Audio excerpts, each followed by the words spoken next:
কোরআনের আইন যদি কায়েম হতো বাংলাতে, সবাই থাকতো সুখে মিলে মিশে একসাথে। শান্তি পেত সব মানুষে দুনিয়ায় আখেরাতে। কোরআনের আইন যদি কায়েম হতো বাংলাতে, সবাই থাকতো সুখে মিলে মিশে একসাথে। রাষ্ট্রে যদি থাকতো কায়েম কোরআনের বিধান, সবাই যেত মসজিদেতে শুনিলে আযান। ধনী লোকে যাকাত দিত করিয়া হিসাব, সুদি জনে সুদের টাকা করে দিত মাফ। ঠিক না বেঠে?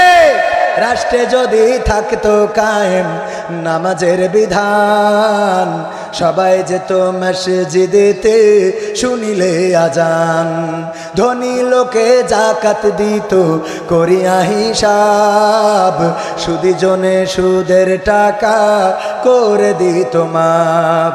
নিরাপদে চলাফেরা করতো সবাই দিন রাতে।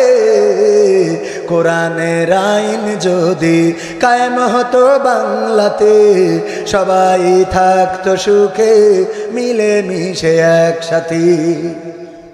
কিসাসের বিধান যদি হয়ে যেত পাশ, নিরাপদে থাকতো লোকে মাসের পরে মাস। চুরি করলে হাত কেটে দাও বিধান ওই আল্লাহর, ধর্ষকেরা শিক্ষা পেত করলে সঙ্গে সার। ঠিক না বেঠে? সঙ্গে সার করলে জেনা করার মতো কোনো লোক কি পাওয়া যেত?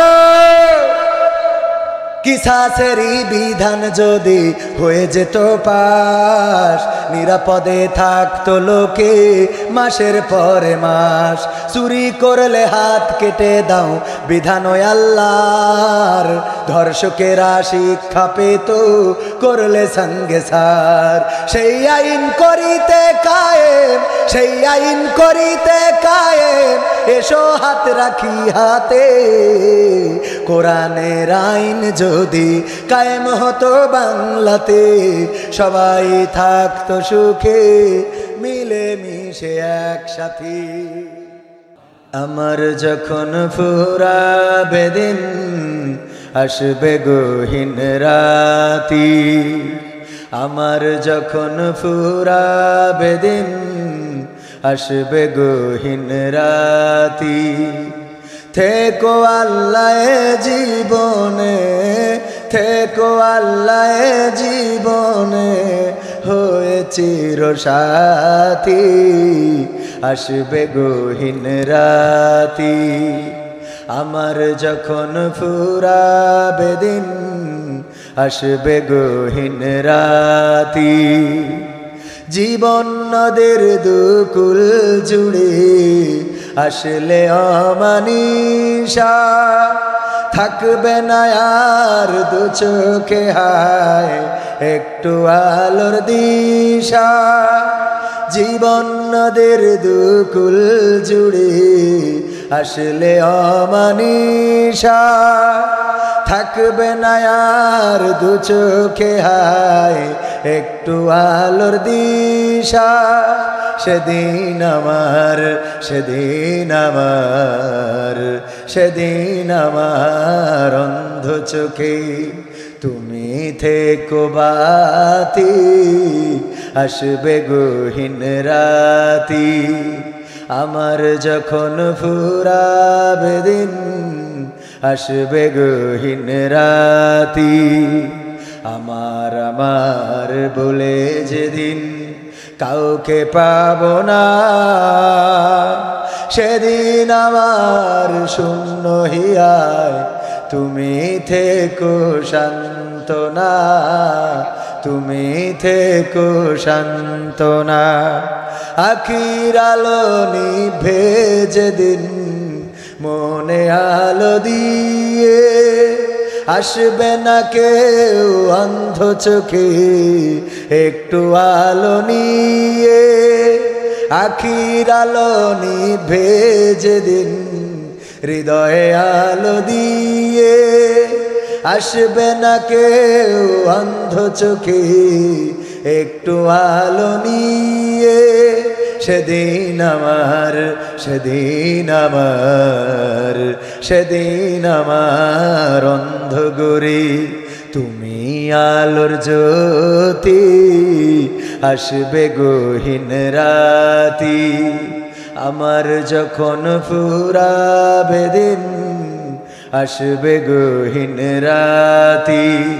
থেকো আল্লাহ জীবনে, থেকো আল্লাহ জীবনে, হয়ে চির সাথী, আসবে গহীন রাতি। আমাদের অভিভাবক হিসাবে আমরা চাইব কাকে? কাকে চাইব? দুনিয়ার পরে আমাদের অভিভাবককে, জেলখানায় অভিভাবককে, কবরে গেলে আমাদের অভিভাবককে। আল্লাহকে যারা অভিভাবক মানতে পারে তাদের কোনো কষ্ট থাকে না, তাদের কোনো ভয় থাকে না, তাদের জয় পরাজয় দুইটাই সমান। ঠিক না বেঠিক? জয়ে জয়েও কোনো কষ্ট, জয়ে কোনো আনন্দ নেই, পরাজয়েও কোনো কষ্ট নেই। আছে? নির্বাচন হবে, কিছুক্ষণ আগে আমাদের প্রার্থী আপনাদের মাঝে এসে ভোট চেয়ে গেলেন। আবার আমাদের আরো প্রার্থীর পোস্টার লাগানো হয়েছিল, সবাইকে ঈদের শুভেচ্ছা জানানো হয়েছে। তারপরে বলা হলো যে না, আর সামনে আগানো যাবে না, এতে করে উনি পদত্যাগ করেছে। এরকম ঘটেছে নাকি? কথা কয় না। ঘটেছে নাকি? না, ঘটে নাই। কারণ কি? নির্বাচন হবে কার জন্যে? কথা কয় না। নির্বাচন হবে কার জন্যে? জিতলেও খুশি, হারলেও খুশি, কারণ আল্লাহ যেটা চাইবেন সেটাতে আমরা খুশি। ঠিক না বেঠিক? আল্লাহ যেটা চাইবেন সেটাতে খুশি। আল্লাহকে যারা অভিভাবক মানে তাদের কোনো পরাজয় থাকতে পারে না, তাদের কষ্ট থাকে না, তাদের ভয় থাকে না। ভাইয়েরা আমার, উদাহরণ দিলে বুঝবেন আপনাদের। এই যে ফাঁকা মাঠে, মনে করেন আমাদের পীর সাহেবের একটা গরু আছে, এই গরুটা মাঠে খাওয়াইতে দিয়েছি, সন্ধ্যা হয়ে গেছে কিন্তু নিয়ে আসতে মনে নাই। এর মধ্যে বাঘে তাড়া করেছে। বাঘ একটা বের হয়ে, সুন্দরবন আপনাদের কাছে না দূরে, কাছে, নদী পার হয়ে বাঘ এসে বা গরুটাকে ধরার জন্য দৌড়ানি দিয়েছে, বা ওরে ধরার জন্য তাড়া করেছে। আমাদের আঞ্চলিক ভাষায় যেটা বলে, পিছু নিয়েছে। ছুটতে ছুটতে গরু একটা কাদার মধ্যে লাফ দিয়েছে, বাঘও লাফ দিয়েছে, কিন্তু বাঘ যে পড়েছে 3 হাত দূরে গরু থেকে। আরো মানে গতি ছিল বেশি। গরুর গতি আর বাঘের গতি কি সমান হয়? না, সমান না। বেশি হওয়ার কারণে আরো 3 হাত সামনে যে পড়েছে, দুইজনই কাদার মধ্যে আটকে গেছে। গরু নিশ্চিন্তে জাবর কাটাচ্ছে, আর বাঘ যত ছটফট করতেছে, আস্তে করে কাদায় আরো হেঁটে যাচ্ছে, তলিয়ে যাচ্ছে, আর গরু কোনো টেনশন ছাড়াই জাবর কাটাচ্ছে। বাঘ কয়, এই গরু তুই তো আসলে গরু। কয়, ভাই কি হয়েছে? ভাই কি হয়েছে মানে বোঝো না? দুধু খাও, বোঝো না কেন? কাদার মধ্যে লাফ দিয়েছ তুমি, এই কাদার মধ্যে আটকে গিয়েছ। কত বিপদ! এত বড় বিপদ মাথায় নিয়ে কেমন করে জাবর কাটাও? কয়, বিপদটা কিসের? কয়, বিপদ হলো আমি যদি তোরে ধরতে পারতাম তাহলে তোরে খেয়ে আমি বেঁচে থাকতাম। আবার তুই যদি পালাইতে পারতিস তাইলে তুই পালিয়ে যাতিস, তুইও বেঁচে থাকতিস, আমিও বেঁচে থাকতাম। কিন্তু এমন একটা কাম করে ফেলেছিস যে এখন তুইও মারা যাবি, আমিও মারা যাব। কাদা থেকে তুইও উঠতে পারবি না, আমিও উঠতে পারবো না। এরপরে তোর জাবর কাটানো আসে কন্তে, তোর কি দুশ্চিন্তা হয় না? গরু কয়, ভাই আমি জাবর কাটাবো না কেন? তুমি যদি আমার ব্যাপারে জানতে তাইলে এই প্রশ্ন আমাকে করতে না। কয়, তুই জাবর কাটাস, এত চিন্তামুক্ত হইলি কি করে? কয়, দেখো ভাই, তুমি থাকো সুন্দরবনে, তোমার তো কোনো মালিক নাই, কোনো অভিভাবক নাই, তোমার কোনো গ্রস্ত নাই, তোমার কোনো মনিব নাই, তোমার কোনো বাড়িওয়ালা নাই। কিন্তু আমি থাকি লোকালয়ে, আমার একজন মালিক আছে, পীর সাহেব হুজুর। উনি মাহফিলে গিয়েছেন, ওনার আসতে একটু দেরি হচ্ছে। সে যখন গোয়াল ঘরে আমাকে পাবে না, তখন টর্চ লাইট নিয়ে খুঁজতে বের হবে। খুঁজতে খুঁজতে যখন মাঠের মধ্যে আমাকে পাবে, তোমাকে পাবে, আমাকে উদ্ধার করবে, আর তোমাকে এখানে কবর দিয়ে যাবে। এখন বলো, আমি জাবর কাটাবো না কি তুমি কাটাবা? কথা বোঝা গেছে তো? আমার তো মালিক আছে, আমার অভিভাবক আছে, আমার চেয়ারম্যান আনিসুজ্জামান, তিনি আমার মালিক। গোয়াল ঘরে না পাইলে আমাকে খুঁজবে, আমার লোক লাগিয়ে দিবে, আওয়ামী লীগ দিয়ে খুঁজবে, পুলিশ দিয়ে খুঁজবে, বিএনপির লোক যাবে না, অসুবিধা নেই। কিন্তু লোক আছে যাওয়ার জন্য, তারা খুঁজে বের করবে। আর যখন তোমাকে পাবে, আমার দল এখন ক্ষমতায়, তোমার কিন্তু এনে কবর রচনা করে যাবে। ঠিক না বেটি? তোমার তো কোনো মালিক নাই, সুতরাং তোমার দেখারও কেউ নাই, ঠেকানোরও কেউ নাই। ভাইয়েরা আমার, এই জন্যে অভিভাবক হিসেবে আমরা যারা আল্লাহকে মেনেছি, আল্লাহকে পেয়েছি, আল্লাহকে যারা ভালোবেসেছি, আল্লাহকে যারা অভিভাবক মেনে নিতে পেরেছি, আমাদের জয় পরাজয়, কষ্ট বিপদ বালা মুসিবত, আমাদেরকে মামলা দিলেও আমরা কষ্ট পাই না, আমাদের উপরে হামলা করলেও আমরা দুঃখিত হই না, আমাদের কারাগারে যখন নিয়ে যায় আমরা মুখ মলিন করি না, বরং হাতটা উঁচু করে দুই ফালি চান্দের হাসি দিয়ে যাই। 13টা বছর কারাগারে থাকার পরেও জীবনের শেষ দিন যেদিন বের হইল, কোনো কষ্ট দেখা গেল না। তারপরে যারা ফাঁসির কাস্টে যায়, বরং যারা নিয়ে যায়, তারা যারা ফাঁসির কাস্টে যায় তাদের সাথে হেঁটে পারে না। ঠিক না বেঠে? হাসতে হাসতে ফাঁসির কাস্টে ঝুলে যায়, কারণ জানে যে আমরা করছি রবের জন্য। কার জন্য? রব আমাদেরকে দেখবেন, রব আমাদের হেফাজত করবেন, রব আমাদের চাইলে আমাদের ফাঁসি হবে।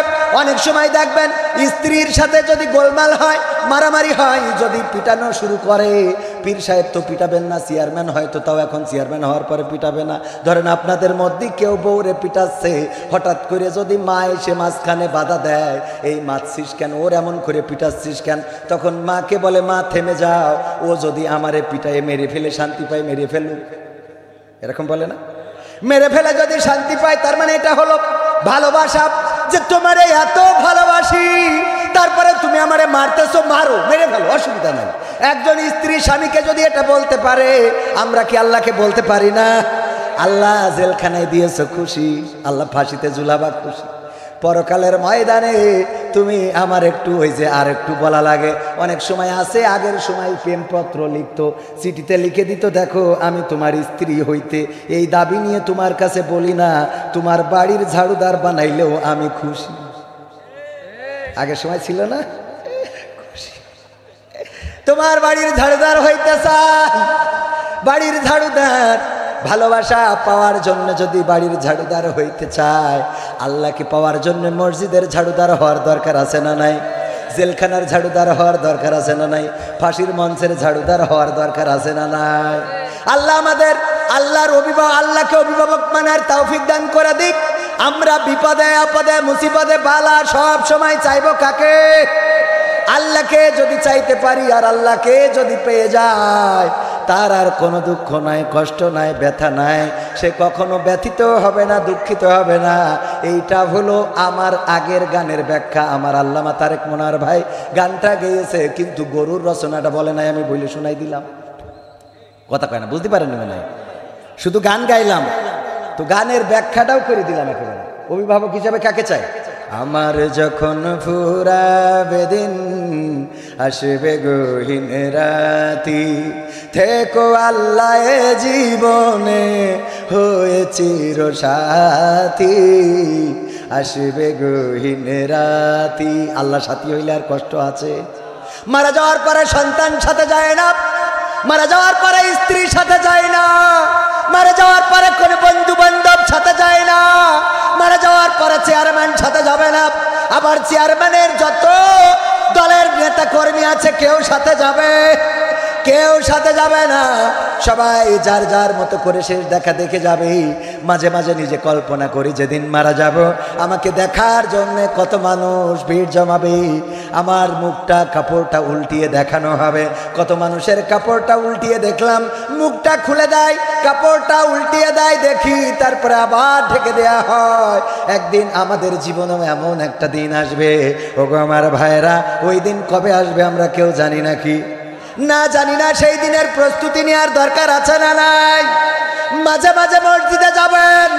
গত 3 দিন আগে 21 তারিখে তালাতে গেলাম, একজন যুবক প্রশ্ন দিয়েছে, হুজুর আমি পর্নোগ্রাফি দেখি, ব্লু ফিল্ম দেখি, ছবি দেখি, এইগুলো দেখে ঘুমাতে যায়, আমি এটা থেকে বের হতে পারছি না, নামাজও পড়ি, রোজাও রাখি, কিন্তু আমি এই পর্নোগ্রাফি ছবির সাথে এটার সাথে আমার আসক্তি হয়ে গেছে, আমি এটা ছাড়তে পারছি না, কি করব হুজুর? আমি বললাম, এটা ছাড়ার জন্য একমাত্র চিন্তা হলো, আপনি যখন এই রাতটাই এই খারাপ ছবিটা দেখে ঘুমাচ্ছেন, আপনি জানেন না আগামীকালকে সকালে আপনার ঘুম ভাঙবে কি ভাঙবে না। জীবনের শেষ রাতটা যদি হয়ে যায় অশ্লীলতা দিয়ে, বলেন কবরে কি জবাব দেবেন? একটু চিন্তা করবেন। কবরে কি নিয়ে যাচ্ছেন, কি নিয়ে দাঁড়াবেন আল্লাহর কাছে, কি বলবেন আল্লাহর কাছে? শুধু তাই নয়, আপনি কোন মুহূর্তে মারা যাবেন এটা কি আমরা কেউ জানি? কেউ আমরা জানি না। আমার ফোনের মধ্যে কি আছে না নাই, আমার দুইটা ফোন, এই ফোনের মধ্যে কি আছে না নাই, আমি মারা যাওয়ার পরে এই ফোন আমার নিয়ন্ত্রণ করার আর কোনো ক্ষমতা আছে নাকি?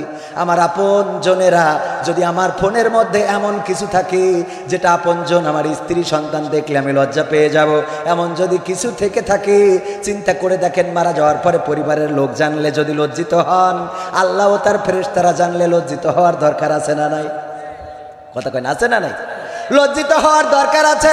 ওগো আমার ভাইরা, আল্লাহ রাব্বুল আলামিন আমাদেরকে লজ্জায় ফেলতে চান না। আজকেও একটা ঘটনা পড়লাম বৃষ্টি নিয়ে, এত ভালো লাগলো। আল্লাহর নবী মুসা আলাইহিস সালাম যখন মিশরে বৃষ্টি হয় না, তখন মিশরে ফরিয়াদ করার জন্যে মুসা আলাইহিস সালাম তার সহকর্মী সহযোগী সাহাবীদেরকে নিয়ে যখন দাঁড়ালেন নামাজের জন্য দোয়া করলেন, দোয়া করার পরেও বৃষ্টি হলো না। আল্লাহর সাথে কথা বললেন, আল্লাহ কেন বৃষ্টি হলো না? ও আল্লাহ তুমি কেন বৃষ্টি দিলে না? আল্লাহ বললেন, তুমি যাদেরকে নিয়ে দোয়া করেছো এর মধ্যে একজন আছে 40 বছর ধরে আমার নাফরমানি করে, আমি তার উপরে বড্ড নাখোশ। 40 বছর ধরে সে আমার নাফরমানি করে, তার হাতটা এদের মধ্যে থাকার কারণে আমি দোয়া কবুল করি নাই। মুসা আলাইহিস সালাম আল্লাহর সাথে কথা বলে এসে বললেন, ওগো আমার সাহাবীরা, এখানে এমন একজন আছে 40 বছর ধরে আল্লাহকে ইলাহ মানে নাই, আল্লাহর আনুগত্য করে নাই, ইবাদত করে নাই, আল্লাহ তার উপরে বড্ড নাখোশ। সে যদি বের হয়ে যায় তাইলে আল্লাহ রাব্বুল আলামিন দোয়া কবুল করবেন, বৃষ্টি দিবেন।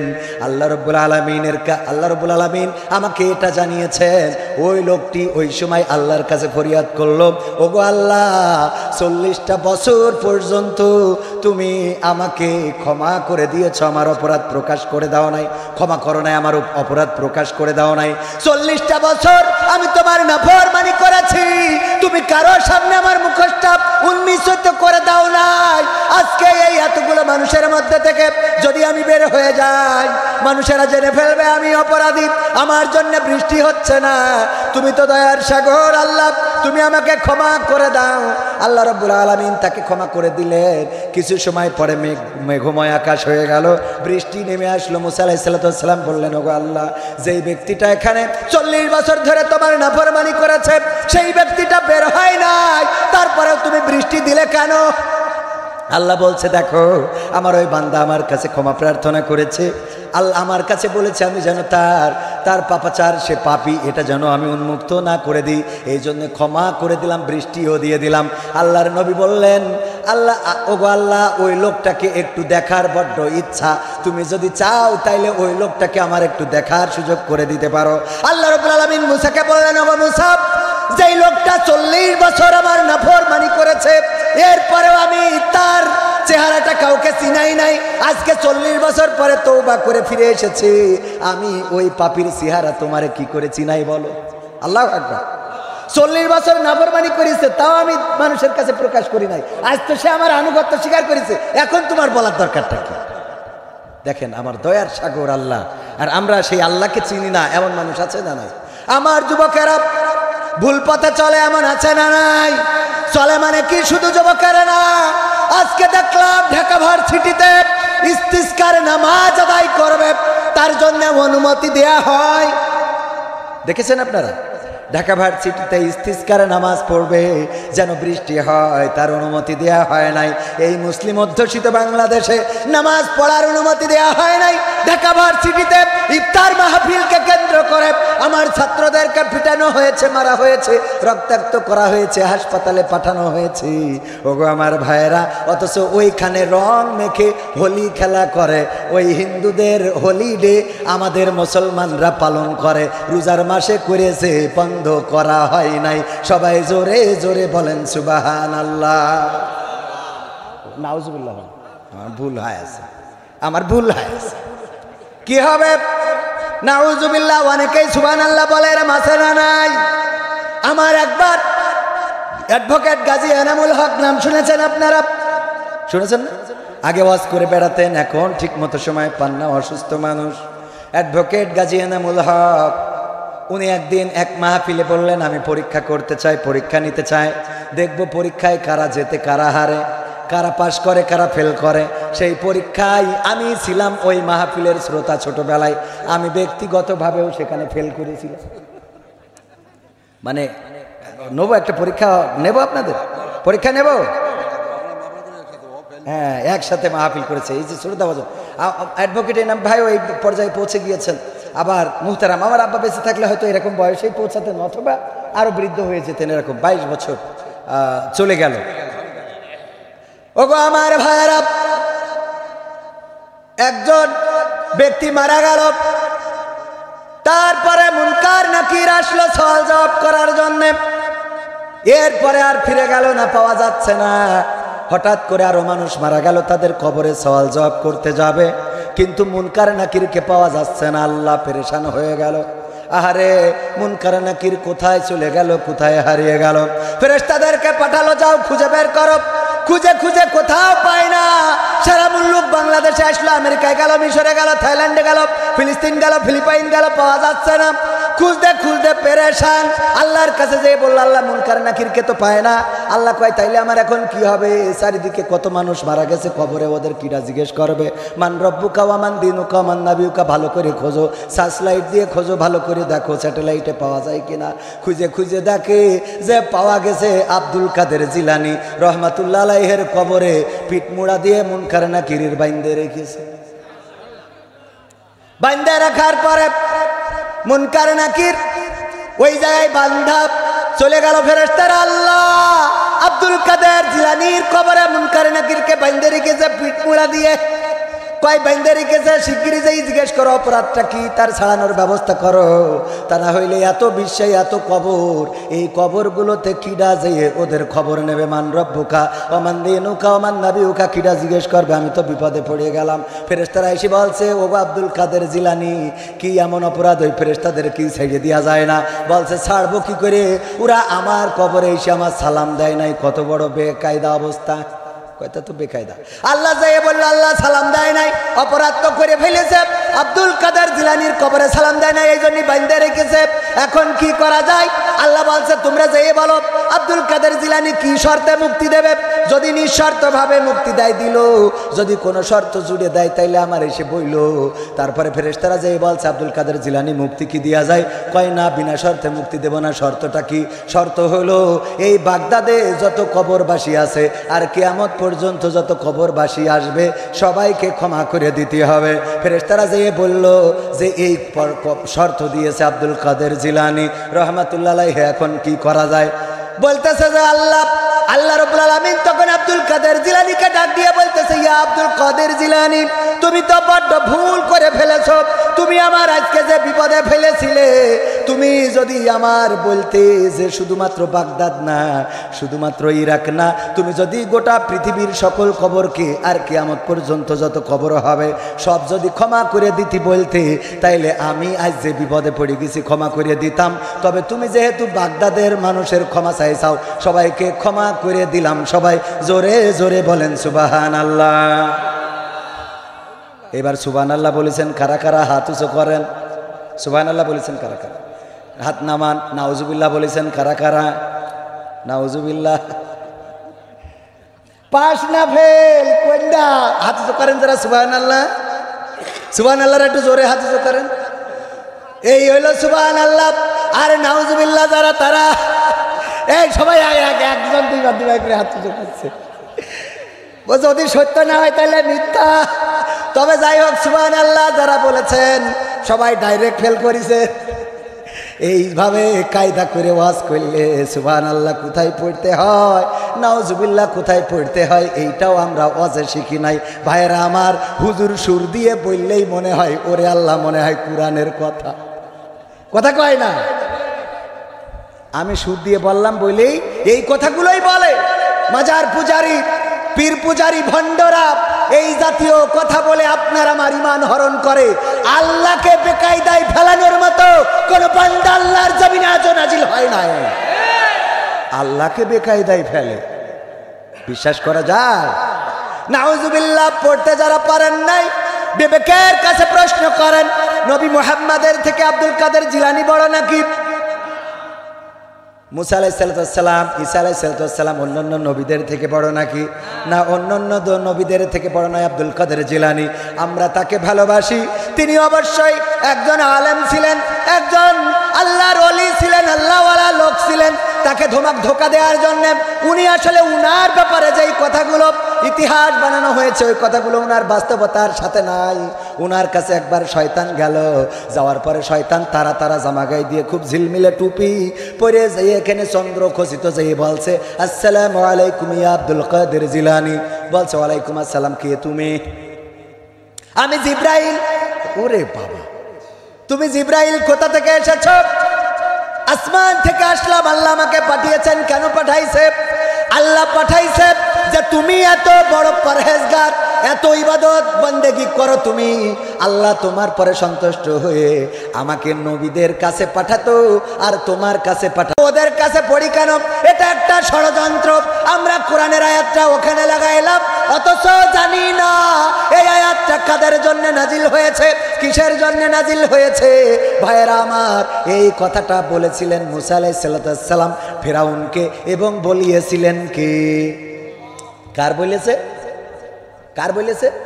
ফেরাউনি। কার বলেছে? ফেরাউনির। আর আমরা বলি কার? মরা মানুষই। দেখেন সবচেয়ে পাওয়ারফুল।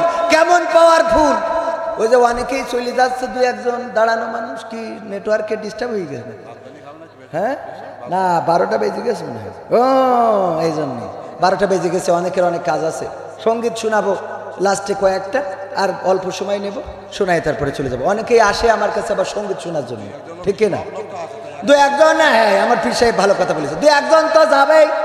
ও দু একজনের দাঁড়ানো মানুষ, কিন্তু আমার কেন জানি মনে হয় যাবে কেন? মুসলমানের সন্তান এখানে ঢোলের কুপাকুপি হলি থাকতো না, যেত কথা কয় না, সব থাকতো, শুধু না ডেকে ডেকে ডেকে ডেকে ডেকে ডেকে মাথা খারাপ হয়ে যায়। আসেন বসেন, শুধুমাত্র ছোটখাটো লোভ না, আমরা একেবারে জান্নাতে ঢুকাই দিই। তাও দোতলা জান্নাতে থাকবেন, এখানে বসলি এরপরেও বসেন, ঠিক না বেঠিক? আর সিনেমা হলে দেখলাম টিকিট কাটলে বিরিয়ানি ফ্রি, ওখানে লোক আছে না নাই? টিকিট কাটলে বিরিয়ানি ফ্রি, বিরিয়ানি দিলেও যায় না দিলেও যায়, ঠিক না বেটে? ওখানে বিরিয়ানি দিলেও যায় না দিলেও যায়। ও আমার ভাইয়েরা, এখানে লোক কম হওয়ারও কারণ আছে, কারণ আল্লাহ সবাইকে কবুল করে। পীর সাহেব মুরগি পুষেছে। কি কি কি পুষেছে? পুষা বোঝেন তো, পালন করে, মুরগি পালন করে। আমার পীর সাহেব হুজুরের ওয়াইফ বললেন, মুরগি 10টা ডিম দিয়েছিল, মেয়ে জামাই এসেছিল, খাওয়াইছি 5টা, বাকি আছে 5টা। এই 5টা যদি মুরগির পেটের নিচেই দিই তাইলে লস হয়ে যাবে, আর যদি একটা না ফোটে তাইলে 3টা বা 2টা বাচ্চা ফুটবে। সুতরাং আর 5টা 7টা ডিম খুঁজে আনা যায় কিনা? পীর সাহেব এলাকায় খুঁজে খুঁজে জয়নগর থেকে 5টা হাঁসের ডিম খুঁজে পেয়েছে, নিয়ে যেয়ে দিয়েছে। হাঁসের ডিম যখন মুরগির পেটের নিচেই দিয়েছে, 1 মাস পরে মুরগির সাথে হাঁসের বাচ্চাও ফুটবে না? ফুটবে না? 2টাই ফুটেছে।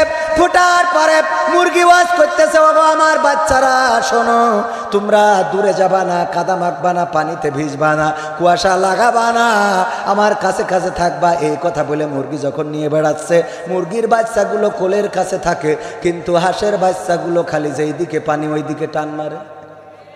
মুরগি বলছে, এইদিকে আয়, এই শোন, এই তোরা 5টা এত বেয়াড়া কেন? তোরা এত বাচ্চা বয়সে এত দুরন্তর কেন? এইদিকে আয়, এত দুরন্তপনা ভালো না। আমার থেকে দূরে যাবি মানে বিপদ হয়ে যাবে। উপরে চিল ঘুরে বেড়াই, ইসরাইল আকাশে উড়ে বেড়াই, ওরা যে কোনো সময় সবল দিয়ে নিয়ে যাবে। সুতরাং আমার কাছে কাছে থাক, তা না হইলে কিন্তু যদি ইসরাইল ধরে তাইলে তোরে মারবে আর আমারে বাচ্চা হারা করবে। সুতরাং তোরা শিশু বাচ্চা আমার কাছাকাছি থাকবে, আমি হেফাজত করতে পারবো। এই কথা বলার পরে মুরগি নিয়ে বেড়াই টিউবওয়েলের কাছে। কাদা গর্ত, কাদা আছে না নাই? পচা পানি গর্তওয়ালা সেই জায়গাটা যখন মুরগি ওই আশেপাশে গিয়েছে, হাঁসের বাচ্চা 5টা দেখার পরে ওই খানার মধ্যে লাইন দিয়ে 5টা নেমে যেয়ে কিলিবিলি কিলিবিলি গোসল, এত গোসল। মুরগি মনে করছে আগামীকাল মনে হয় ঈদুল ফেরত এসেছে। ঈদুল ফেরত, ঈদুল ফিতর তো কইতে পারে না, কি কয় ঈদুল ফেরত। আবার আর এক পার্টি বলে যে জানাজার নামাজ হবে। হ্যাঁ, বলছে ঈদুল ফেরত এসেছে, মুরগি বলছে আগামীকালকে কি ঈদ, বলছে না। তাইলে তোরা এরকম মরিয়ে মরছিস কেন, এভাবে গোসল করছিস কেন? কয় আর বললো না, এত সুন্দর পানি। কয় কিসের সুন্দর পানি, আমার বোঝা শেষ। তোরা আমার, আমি এখন জানি তোরা কি, এই যে পাঁচটা, এরা পানির কাছেও যায় না, এরা আমার থেকেও দূরে যায় না। তার মানে হলো এই পাঁচটা আমার জাতের, আর তোরা পাঁচটা হলি বেজম্মা। বোঝা গেছে? তোদের যতই আমি ওয়াজ করি, ইসরায়েল আসবে, রোদ লাগবে, বৃষ্টিতে ভিজবা, সুনামি আসবে, টর্নেডো আসবে, যতই তোদের বলি না কেন, তোদের ওয়াজ আমার ওয়াজ কাজে লাগবে না। কারণ তোরা হলি আমার জাতের নাম। তোদের যতই বোঝানো হোক, তোরা ওই কাদা পানি মাখবি, বোঝা শেষ। তোদের নিয়ে আমার কোনো বক্তব্য নেই। তেমনি ভাবে ভাইয়েরা আমার, যতই বলি না কেন, যতই বুঝাই না কেন, এই সামিয়ানার নিচে যারা বেজাতের লোক, ওদের এই নিয়ে বসানো যাবে না। ওরা ওই চায়ের দোকানে থাকবে, ওরা ওই চায়ের দোকানে ওই ভিসিআর দেখবে, সিনেমা দেখবে, পরিমণি দেখবে, বুবলি দেখবে, ময়ূরী দেখবে, তারপরে আরো যেসব আছে ওইগুলো দেখবে। আর বলবে হুজুর ধরে এনেছে যশোরেরতে, দরকার কি, আমাদের শ্যামনগরে কি হুজুরির অভাব হয়ে গেছে নাকি? আরো কি বলে বলবো, আরো কি বলে, হুজুর চেয়ারম্যান তো অনেক চমৎকার মানুষ, আনিসুজ্জামান সাহেব।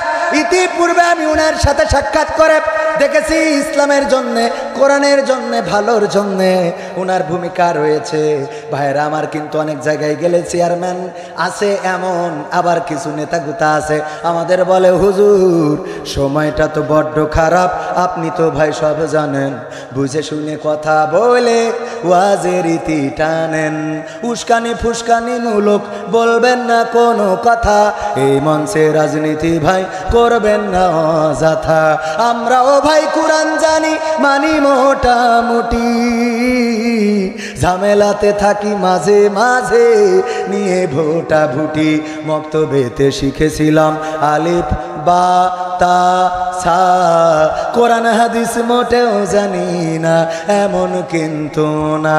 তাই রাজনীতি চলবে না, ও হুজুর রাজনীতি চলবে না, তাই রাজনীতি চলবে না, ও ভাই রাজনীতি চলবে।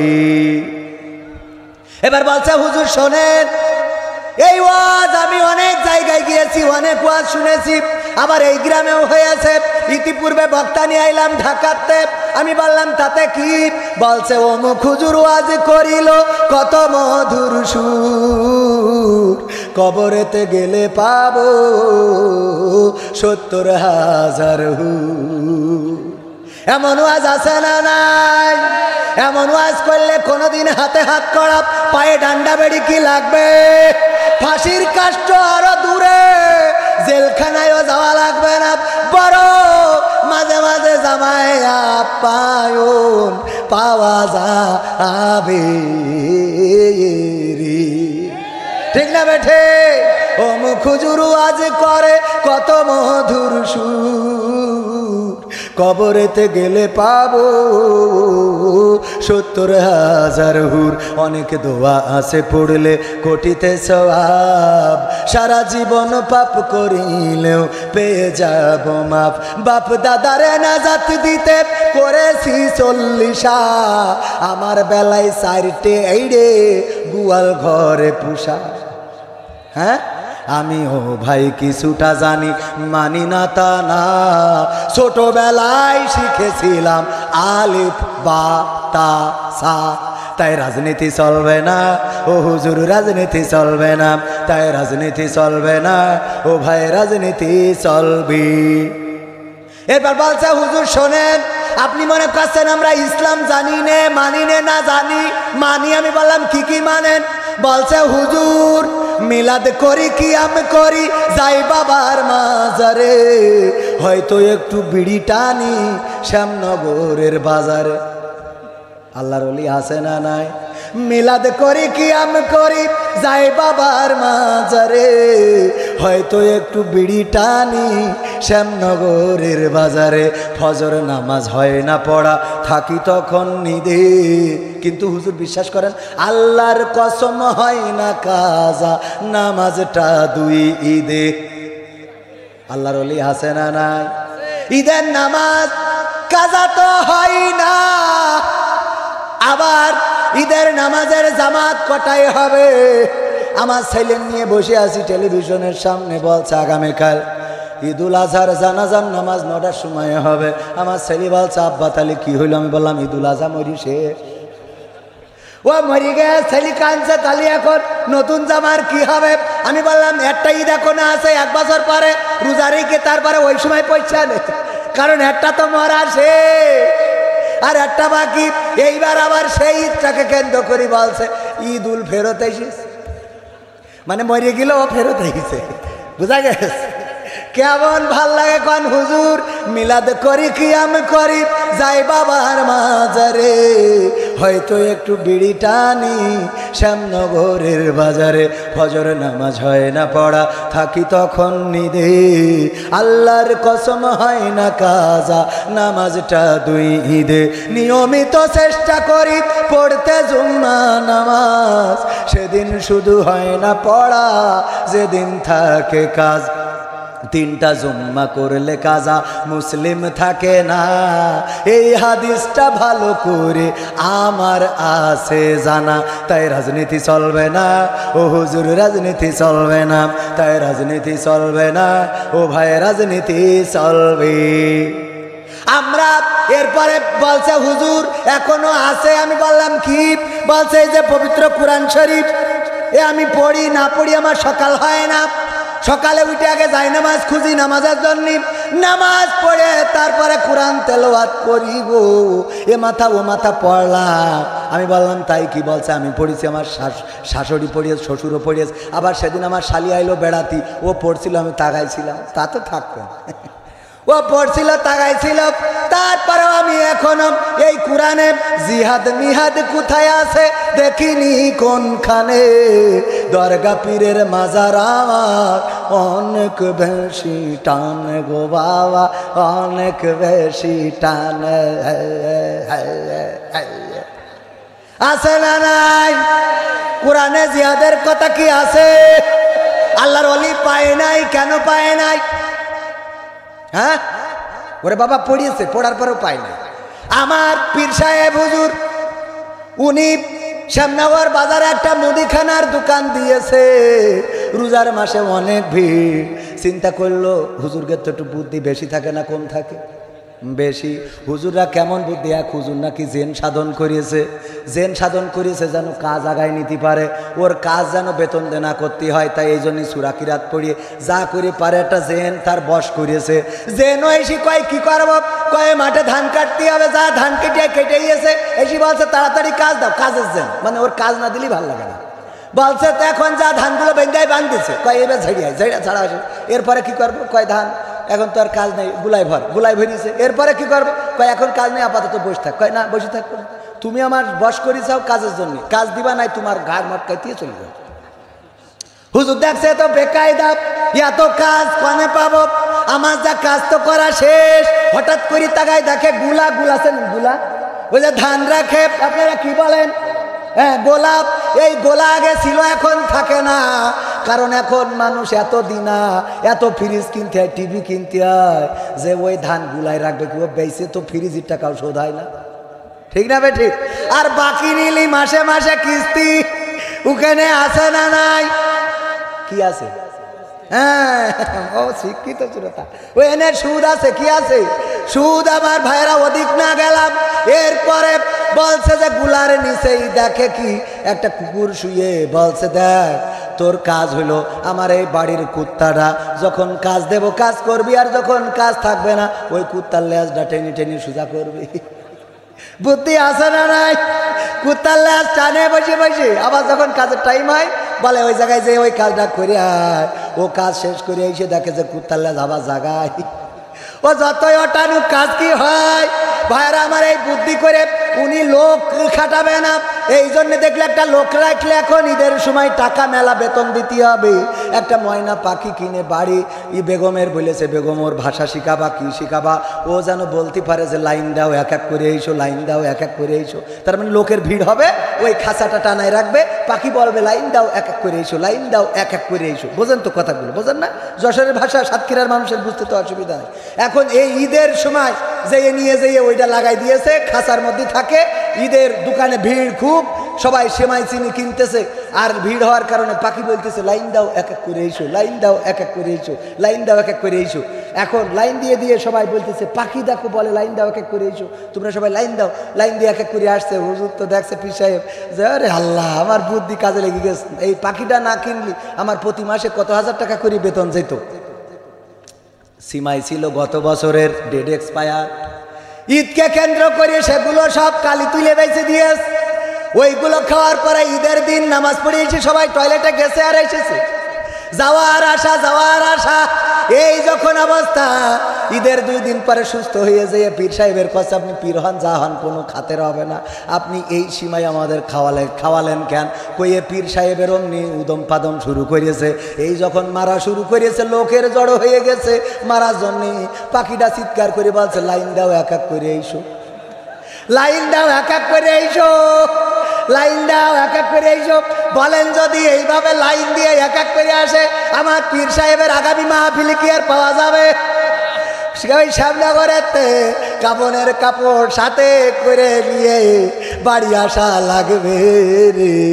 ওই যে লাইন দাও এক এক করে এইসব, ময়না তো বোঝে নাই এইটার মানেটা কি। বোঝে ওরা? কি বোঝে লাইন দাও এক এক করে এইসব? ওরা বোঝে না, কারণ ওদের কণ্ঠে যাই শিখাবেন তাই শিখবে। ওদের যদি নাম শিখান নাম শিখবে, ওদের যদি আব্বা শিখান আব্বা ডাকবে, দুলাভাই শিখাইলে দুলাভাই। আমাদের এমন কিছু আল্লাহর ওলি আছে, ওদের শিখাইছে বলে দুবা হুজুর যেন রাজনীতি করে না। ও এসে খালি কয় হুজুর রাজনীতি করবেন না। আমি বললাম ভাই কোরআনে কোন জায়গায় রাজনীতি নেই দেখাই দেন। বলছে ওকে আমি পড়তে পারি, ওকে আমি পড়তে পারি। আসলে বোঝে। তাহলে কথা কি বোঝা গেছে? উদাহরণটা টের পাইছেন না? হুজুর জিহাদ বিহাদ কোথায় আছে দেখিনি কোনখানে, দরগা পীরের মাজার আমার অনেক বেশি টানে, সেথায় গেলে শর্টকাটে ভাই জান্নাত পাওয়া যায়, পরকালে তরাই নেবে চিন্তা তেমন নাই। পীর সাহেবের কাছে মুরিদ আমি আমার নেতা, বছর বছর নাজরানা দিই আমি আবার সেথা, হইলে ওরস কোনোভাবে মিস তো করি না, ওখান থেকে আল্লাহ রাসূল হয়েছে জানা। তাই রাজনীতি চলবে না ও হুজুর, রাজনীতি চলবে না, তাই রাজনীতি চলবে না ও ভাই, রাজনীতি চলবে। আমরাও বলি চলবে না। কেন রাজনীতি করব? আমি তো শ্যামনগরে মহিলা মেম্বারিতেও দাঁড়াবো না। কথা কয় না? দাঁড়াবো।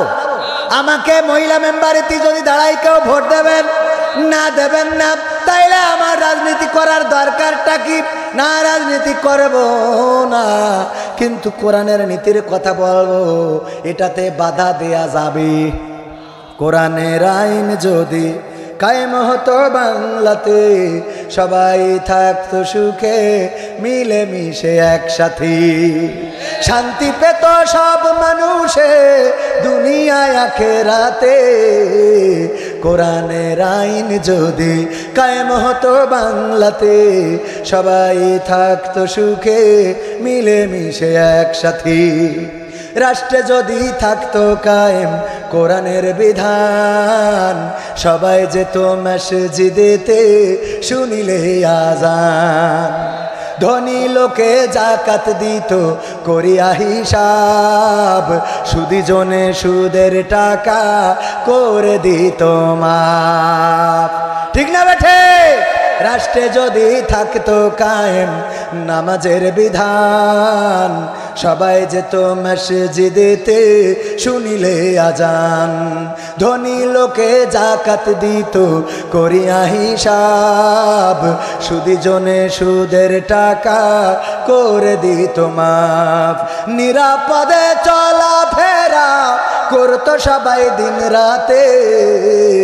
কোরআনের আইন যদি কায়েম হতো বাংলাতে, সবাই থাকতো সুখে মিলে মিশে একসাথে, কিসাসের বিধান যদি হয়ে যেত পাশ, নিরাপদে থাকতো লোকে মাসের পরে মাস, চুরি করলে হাত কেটে দাও বিধান ওই আল্লাহর, ধর্ষকেরা শিক্ষা পেত করলে সঙ্গে সার। ঠিক না বেঠে? সঙ্গে সার করলে জেনা করার মতো কোনো লোক কি পাওয়া যেত? কিসাসেরই বিধান যদি হয়ে যেত পাশ, নিরাপদে থাকতো লোকে মাসের পরে মাস। চুরি করলে হাত কেটে দাও বিধান ওই আল্লাহর, ধর্ষকেরা শিক্ষা পেত করলে সঙ্গে সার। সেই আইন করিতে কায়েম, সেই আইন করিতে কায়েম, এসো হাত রাখি হাতে। কোরআনের আইন যদি কায়েম হতো বাংলাতে, সবাই থাকতো সুখে মিলে মিশে একসাথে। ঠিক না বেঠে? হাত উঁচু করে বলেন ঠিক না বেঠে? লিল্লাহি তাকবীর। ভাইরা আমার কষ্ট কি হচ্ছে? আর একটু সময় কি সামনে যাব?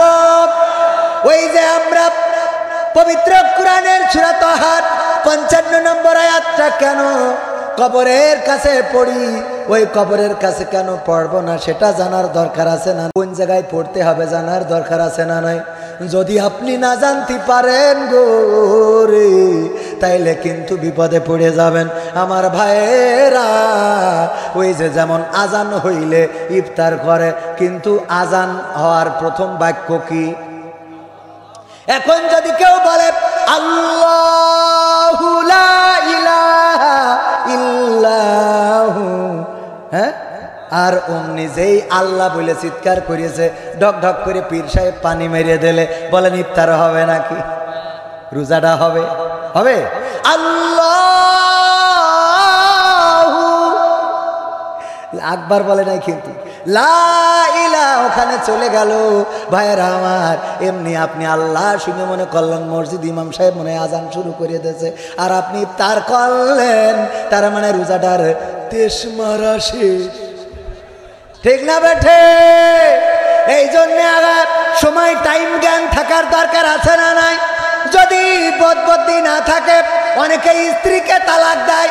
একজন এসেছে বলছে, আজকেও শুনলাম শায়েখ আহমদুল্লাহ হুজুর, উনার উস্তাদ ছিল, যদি উনার কাছে কেউ, উনার মানে শায়েখ আহমদুল্লাহ সাহেবের উস্তাদের কাছে যদি কেউ তালাকের ফতোয়া নিতে আসতো, তাইলে আগে ওই খাটের বেডের নিচের থেকে বেদ বের করতো, তারপরে সপাং সপাং করে 2-4টে কষে দিত, তারপরে তালাকের ফতোয়া দিত। তার কারণ হলো সব ফতোয়া দেবো ফিরি, কিন্তু তালাকের ফতোয়া হবে কুপান দিয়ে, তারপরে যাতে ও মনে রাখে যে এইবার যদি আবার ফতোয়া নিতে যায় তাইলে বিপদে পড়বো। আবার মায়ের আছে না নাই? মার খাওয়ার ভয় থাকলে মারির উপরে কোনো ওষুধ আছে বলেন? মারের উপরে কোনো ওষুধ নাই। দেখবেন যে ফকির ভিক্ষে করতেছে, আল্লাহ আল্লাহ আল্লাহ, ও যেইতে যেই খপাং করি বলে সোজা হ, ব্যাগ সব খোল, দৌড় দে, দৌড় দিচ্ছে। খেয়াল করি যান চোখে পড়ে না? অথচ এমন ভাবে আমি সে আল্লাহ। তার মানে মারির উপরে কোনো, মাঝে মাঝে স্ত্রীরাও বেতাড়াগিরি করলি মারার আইন আছে না নাই? আমার মা বোনেরা বলছে, হুজুর আপনি এত খারাপ রে, আমাদের এমনি মারে, আরো যদি শুনে হাদিসি আছে মারা যাবে, তা তো সুন্নত পালন করতে আবার মারবে। ঠিক না বেটে? স্ত্রীরাও কিছু আছে বেতাড়া, ওদের খুশি করতে পারবেন না। আল্লাহর নবী মেরাজ থেকে এসে বললেন, ওগো নারীরা বেশি বেশি সাদাকা করো, বেশি বেশি দান করো, কারণ আমি দেখেছি অধিকাংশ নারীরাই জাহান্নামে। আল্লাহর নবী সাল্লাল্লাহু আলাইহি সাল্লামকে জিজ্ঞাসা করা হলো, নারীরা কেন জাহান্নামে বেশি? আল্লাহর নবী বললেন, কারণ দুইটা। কয়টা? সবাই বলেন কয়টা? এই কারণ দুইটা জানলে আপনারাও খুশি হবে আর নারীরাও খুশি হবে, কারণ ওরাই দুইটা কারণ জানলে ভালো হয়ে যাবে। আল্লাহর নবীকে বলা হলো দুইটা কারণের মধ্যে কি কি কারণ? আল্লাহর নবী বললেন, 1 নম্বর কারণ হলো স্ত্রীরা তারা তাদের স্বামীর প্রতি নাশুকরি করে, অকৃতজ্ঞ হয়। 1 নম্বর কারণ কি? নাশুকরি করে। আপনি যাই করেন না কেন, স্ত্রীর ভালো লাগে না। বিশাল বড় মাহফিল, এই মাহফিলে বক্তা এনেছেন কবির বিন সামাদের, বাড়ি যাওয়ার পরে বলবে, কি হুজুর নিয়ে আইলে ওয়াজ ভাল লাগবে? কথা কয় না? বাড়ি যাওয়ার পরে বলবে কি হুজুর নিয়ে আইলে ওয়াজ ভালো লাগে নাই। যদি আপনি শাড়ি কিনে আনেন রং পছন্দ হয় না, যদি থ্রি পিস কেনেন সুতা পছন্দ হয় না, যদি মাছ কেনেন সেই মাছ নাকি নরম হয়ে গেছে, যদি বেগুন কেনেন তার মধ্যে নাকি পোকা, তাও কিনতে যাইয়ে কি বেগুনের মধ্যে ঢুকে থাকবে, কথা কয় না। কিনে আনার পরে অনেকের স্ত্রী আছে দেখবেন বেগুন কুটেছে, কুটার পরে পোকা পাওয়া গেছে, ডালাইনের সামনে দিয়ে বলে নাও তুমি রান্ধো। কে আমি রান্না কেন? দেখো কি কিনে নিয়ে আইসা, সব পোকা ওর মধ্যে।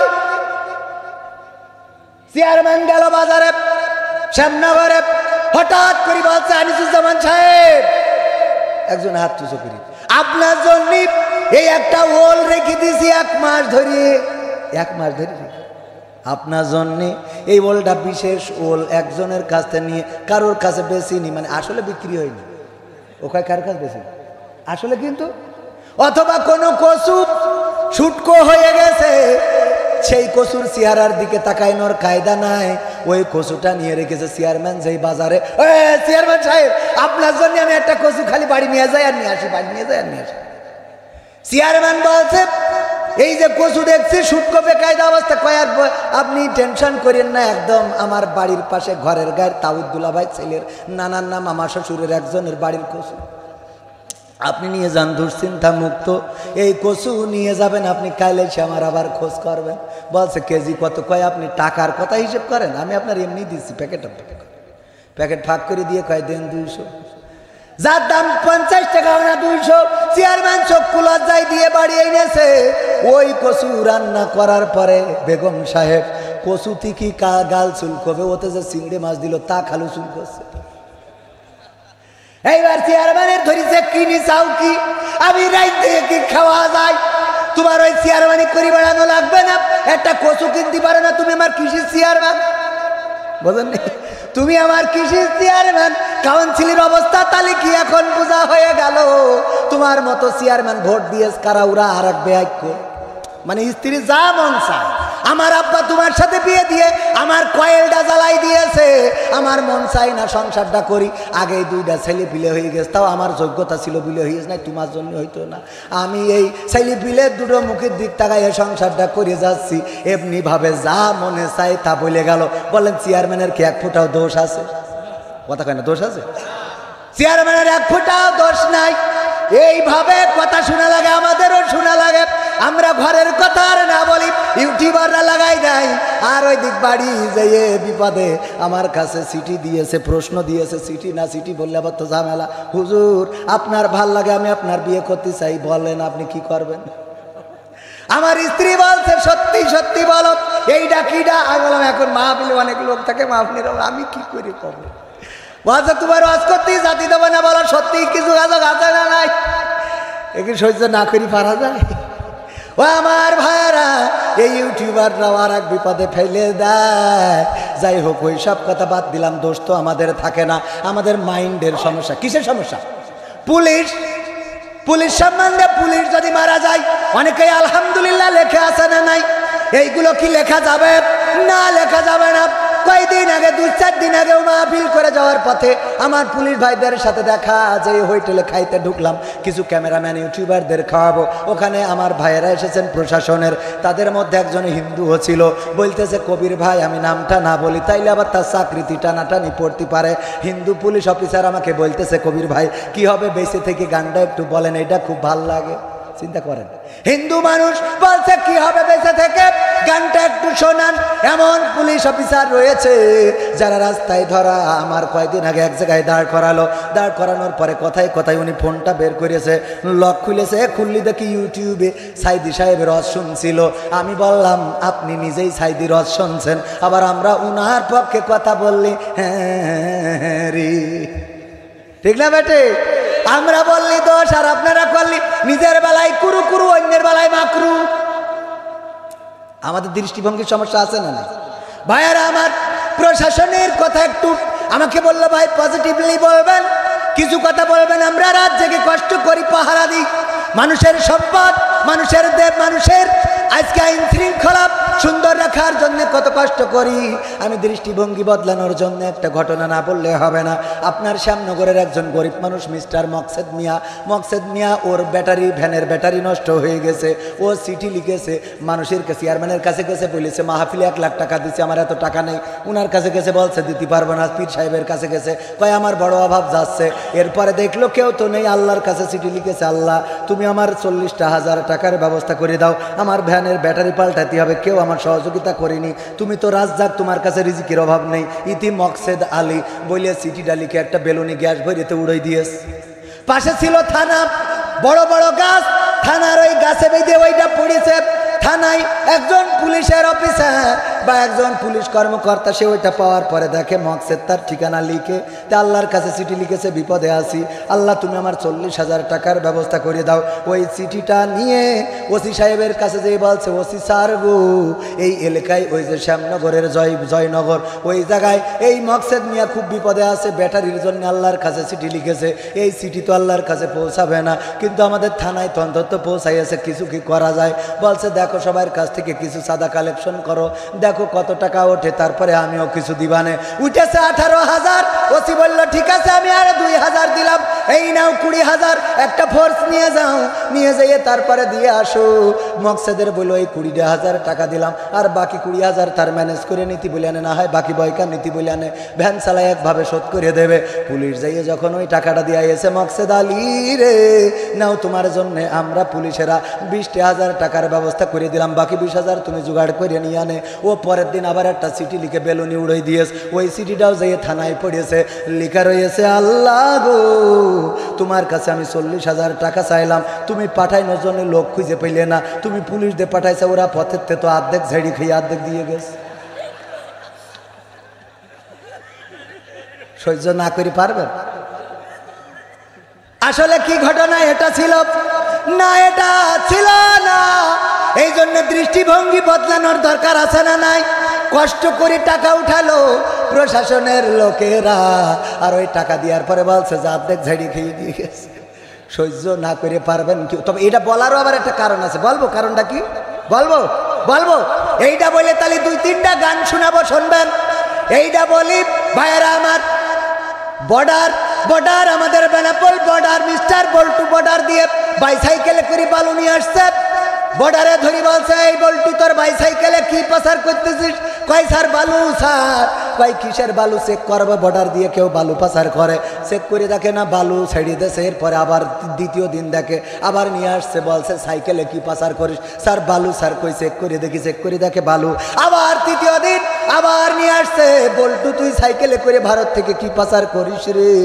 বলতেছে স্যার বালু স্যার। কয় বালু পাচার করো না, এই বালু ঢাকায় পাঠাবো, চেক করবো আসলে বালু নাকি অন্য কিছু, ওর মধ্যে কোনো নাশকতা জড়াই থাকতে পারে, আমরা একটু চেক করাবো। চেক করার জন্য ঢাকায় পাঠালো, দেখে না সত্যিই বালু। মিস্টার বল্টুর সাথে রমজানের মাস শ্যামনগরের বাজারে দেখার পরে বলছে বল্টু রে তুই প্রতিদিন কেন বর্ডার দিয়ে বালু পাচার করিস? পাচার করার মতো কি পেঁয়াজ রসুন সোনা দানা টাকা পয়সা ইয়াবা ফেন্সি ডিল খুঁজে পাইস নে যে তোর এই বালু পাচার করা লাগে? বালুর কি এত অভাব বাংলাদেশে? যেখানে সেখানে তো খুঁজলেই বালু পাওয়া যায়, তারপরেও কেন বালু পাচার করিস? বলছে স্যার আপনি রোজার মাসে প্রশ্ন করেছেন, রোজা রয়েছে, মিথ্যে তো বলা যাবে না, এখন কি সত্য বলবো না মিথ্যা বলবো? বলছে দেখ রোজার মাস, মিথ্যা বললে রোজা হালকা হবে, এই জন্যই সত্যি কথাটা বলে দে। বল্টু বলছে স্যার গো সত্যি কথা হইলো আমি ওই সাইকেলে করে বালু পাচার করি না, আমি মূলত ওই সাইকেলটা পাচার করি। কি পাচার করে? সাইকেল পাচার করার চেক করে কি? আজকে কত কি পাচার হয়ে যায় বাংলাদেশ থেকে। বেগম পাড়ায় বাড়ি আছে না নাই? কানাডায় বাড়ি বেগম পাড়ায়, সুইস ব্যাংকে টাকা, আমেরিকায় ছেলে পড়ে, মেয়ে থাকে লন্ডনে, জামাই থাকে আর এক জায়গায়। আর চিকিৎসা কোনো অসুখ হইলে সদ্যু যদি হয় তারপরেও চলে যায় থাই ইসে সিঙ্গাপুরে মাউন্ট এলিজাবেথে। আর যখন পিকনিক করতে যায় আমরা তো যাই সুন্দরবনে, রিক্স নিয়ে বাঘের সাথে দেখা হলি ধরে নিয়ে যাবে, আর ওরা যায় থাইল্যান্ডে সাদা ওইগুলো দেখার জন্যে। ওইগুলো দেখে আসে রে। আর আমাদের বলে রোজার মাসে সবাই বড়ই দিয়ে ইফতার করবা, সবাই জোরে জোরে বলেন সুবহানাল্লাহ নাউজুবিল্লাহ। হ্যাঁ, ইফতার দেখেছেন ছিল তাকে খুশি দিয়ে আলহামদুলিল্লাহ। ইফতার করবা কি দিয়ে? বড়ই দিয়ে। আমরা বড়ই খাবো কেন?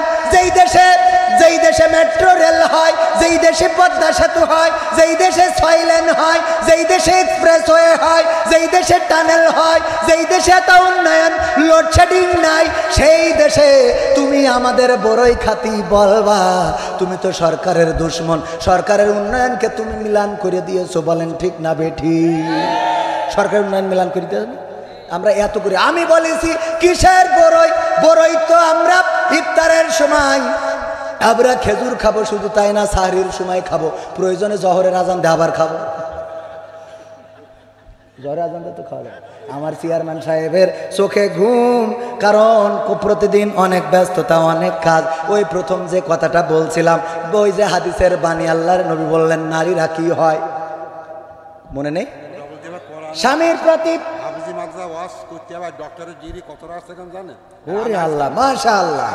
উনাদের আমার পরে উনারা করবেন। কারণ আমি আগেই বলেছি যে আমার মধ্যে যোগ্যতার বালাইও নাই।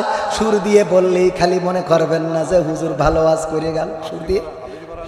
সুর দিয়ে কথা বললেই কি ওয়াজ হয়? না, হয় না। এখন আমার মা বোনদের এই ঘটনাটা না শুনাইলে মা বোনেরাও ভালো হবে না। কারণ এখন চারিদিকে মা বোনেরা, আমার যুবকেরা নষ্ট হচ্ছে না।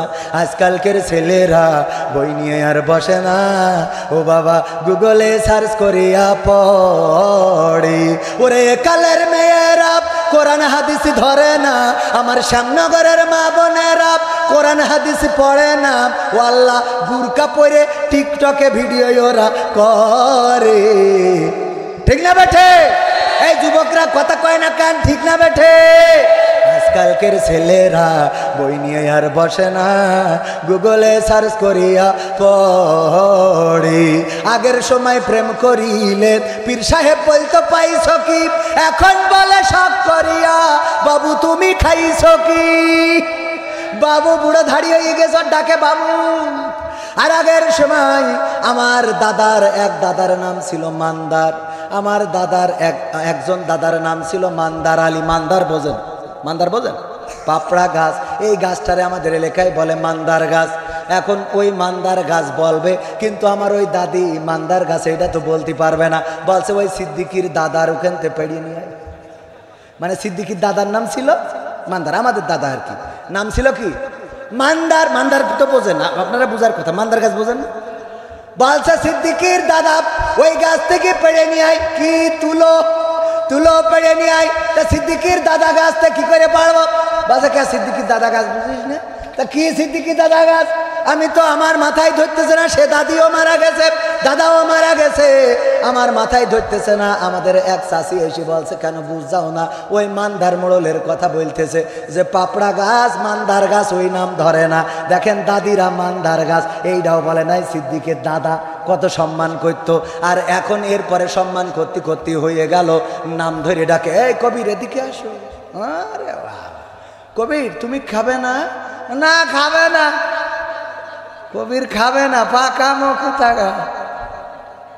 তুমি আজকে কিন্তু সকাল করে বাড়িতে আসবা, আমার কথা যেন মনে থাকে, ঠিক আছে কবির? আরে আল্লাহ, কত বড় সাহস! চিন্তা করতে পারেন? এরপরে তাও তো ছিল ভালো, নামটা ছিল। এখন আবার হয়ে গেছে বাবু। বাবু তুমি খেয়েছ? না বাবু খাইনিও, ফিডার খাবো। পাকা মুখ থাকা। বাবু ফিডার ধরর মুখী বাবু তোমার। এই বাবু হয়ে গেল। তালি ওই গানে যাই, আগের সময় প্রেম করিলে পীর সাহেব বলতো পাইছ কি, এখন বলে শখ করিয়া বাবু তুমি খাইছ কি। লজ্জা শরম নাই, আইলাম কোন জামানাই, ভবিষ্যৎ দেখি অন্ধকারে। আজকালকের ছেলেরা বই নিয়ে আর বসে না, ও বাবা গুগলে সার্চ করিয়া পড়ি। নতুন করে হয়েছে চালু এ আবার কোন ট্রেন্ড, পরিচয় করাই দেখি এই আমার গার্লফ্রেন্ড। সত্যি না মিথ্যা? বাগে পরিচয় করে তো আমার বউ তোদের ভাবি, আর এখন পরিচয় করাই না, এখনো বিয়ে করি নাই, এত সকাল সকাল কেন বিয়ে করবো? এইটা হলো তোদের আমার গার্লফ্রেন্ড। এই তাড়াতাড়ি মুখটা খোলো, কবির বিন সামাদ ভাই হুজুর মানুষ, ও একটু দেখুক আমি কেমন গার্লফ্রেন্ড চয়েস করেছি, আমার পছন্দ কেমন। ও গুঁতো দিয়ে বলে তুমি কি জানো না আমি খাস পর্দা করালো। ওরে বাবা, উনি খাস পর্দা করে, ও খাস পর্দা করালো। আর একজনের সাথে ঘষাঘষি করতে করতে সাতক্ষীরায় গেছে 3 পিস কিনতে, ও খাস পর্দা করতেছে আমার সামনে। আর হুজুর দেখলি তো কথা নেই, ওই এমন ভাবে পর্দা করে মনে হয় ওরে বাবা বেহেশতে ওর ঢুকাইনো যাবে না, দোজক তো দূরের কথা। ওরে বাবা হুজুর দেখলি পর্দা শেষ নেই, আর উনি পাকামো করে বেড়াচ্ছে মকসদের সাথে। ঠিক না বেঠে? আল্লাহ বললেন ও করে না ফি বুয়ুতিকুন্না ওয়ালা তাবাররাজনা তাবাররুজাল জাহিলিয়াতিল উলা। ওগো নারীরা পর্দার মধ্যে থাকো, জাহিলি যুগের মেয়েদের মতো বেপর্দা হয়ে নিজেদেরকে প্রদর্শন করে বেড়ায় না। আমার চেয়ারম্যান অসুস্থ মানুষ, তারপরে হয়তো একসাথে চলে যায়, চেয়ারম্যান সাহেব মোনাজাত করে একসাথে চলে যায়, একসাথে চলে যায়। আর সময় না না না একটু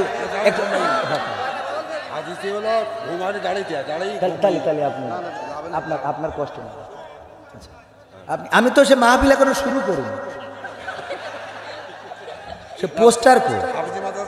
হ্যাঁ পোস্টার, হ্যাঁ তার শুরুটা করি একটু নাকি না চলে যাবে? আচ্ছা তাহলে তাহলে ঠিক আছে, আমি শুরু করবো তো সে খেয়াল নেই আমার, সে মনে নেই, মাঝে মাঝে ভুল হয়ে যায়, ছোট মানুষ তো। আর রাত করে উঠালি তো আরো সমস্যা হয়, বেশি রাত করে উঠালি মানে চিন্তা করি কোন জায়গাতে পায়ে ধরবো। মানে এটা তো ওই এক হুজুর তারাবি পড়ায়, মানে তারাবি পড়ায় রোজার মাস, আপনাদের সামনা করতে গেছে যশোরে ইমামতি করতে। তো মাগরিবি ইফতারের সময় ইফতার করে যাই, তো যাই শুয়েছে, হঠাৎ করে ঘুম এসে গেছে। ও ঘুম এসে গেছে, তারাবির টাইম 10 মিনিট পার হয়ে গেছে, তখন চেতনা পেয়ে দেখে ওই হায় 10 মিনিট পার হয়ে গেছে, আজকে তো কমিটি শেষ করে ফেলবে।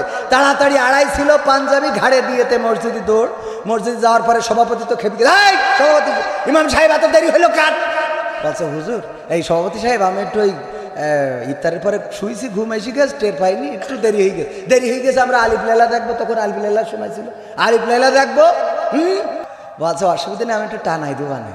তো বলছেন দেন তাড়াতাড়ি, বলছে পাঞ্জাবিটা গায়ে দেনি, তাড়াতাড়ি আসতেছি, পাঞ্জাবি গায়ে দিইনি এখন। তো তাড়াতাড়ি গায়ে দেন, পাঞ্জাবি গায়ে দিয়ে সে হাতা খুঁজে পাচ্ছে না। এর জন্য আবার গেল 5 মিনিট। সভাপতি আরো খেপে গেছে, ইমাম সাহেব কি হচ্ছে আপনার? কই পাঞ্জাবি গায়ে দিছি কিন্তু হাতা খুঁজে পাচ্ছি না। তখন বিদ্যুৎ ছিল না, বিদ্যুতের সময়ও না। বলতেছে হেরিকেনের আলোটা একটু জোর বাড়াও, হুজুরের গলার কাছে ধরো, দেখো পাঞ্জাবির হাতা খুঁজে পায় না কেন। মুসাল্লিরা হুজুরের গলার কাছে ধরে দেখে কি এর হাতা খুঁজে পাবে। তাড়াহুড়ো করে হুজুর আসতে যেয়ে বোর সায়াটা নিয়ে এসে গলায় পরায় বসে রয়েছে। তাড়াহুড়ো করে আসতে যাইয়ে এখন ও যদি কিয়ামত পর্যন্ত হাতা খুঁজে পাওয়া যাবে, তো আমার অবস্থা মাঝে মাঝে ওইরাম হয়ে যায়, হাতা খুঁজে পাই না। মাহফিলটা শুরু করতে হবে সেটা মনেই নেই, 1.5 ঘন্টা পরে চেয়ারম্যান যাওয়ার সময় মনে পড়লো আল্লাহ শুরুই তো করিনি। তাহলে শুরু করবানে একটুখানি যাই সামনে। আমার মা বোনেরা, 1 নম্বর কাজ হলো আল্লাহ বলছেন ওয়াকরনা ফি বুয়ুতিকুন্না ওয়ালা তাবাররাজনা তাবাররুজাল জাহিলিয়াতিল উলা। ওগো নারীরা পর্দার মধ্যে থাকো, জাহিলি যুগের মেয়েদের মতো বেপর্দা হয়ে সেজে গুজে বেড়ায়ও না। আর আমার মা বোনেরা বলল কি বলল, আমার পীর সাহেব আমাদের 10 জনের নিয়ে এক জায়গায় গিয়েছে, কিন্তু ভাত রয়েছে তাও অল্প, আবার মুড়ি রয়েছে তাও অল্প। 5 জন যদি ভাত খায়, 5 জন মুড়ি খালি মিটে মোটামুটি ঠিক হয়ে যাবে, কিন্তু সবাই যদি মুড়ি আর ভাত খাতে চায় তাহলে কষ্ট হয়ে যাবে। এবার বলতেছে এক এক করে জিজ্ঞেস করতেছে তোমাদের মধ্যে মুড়ি খাবা কিডা, ভাত খাবা কিডা। একজনের আমার হুজুরি জিজ্ঞেস করেছে তুমি মুড়ি খাবা না ভাত খাবা? বলছে আমি মুড়ি খেয়েতে ভাত খাবো। বলছে মুড়ি খেয়ে তাহলে সহ্য না করে পারা যায়? হুজুর চাইলো যে মুড়ি খাবে তার ভাত দেওয়া না, আর যে ভাত খাবে তার মুড়ি দেওয়া না।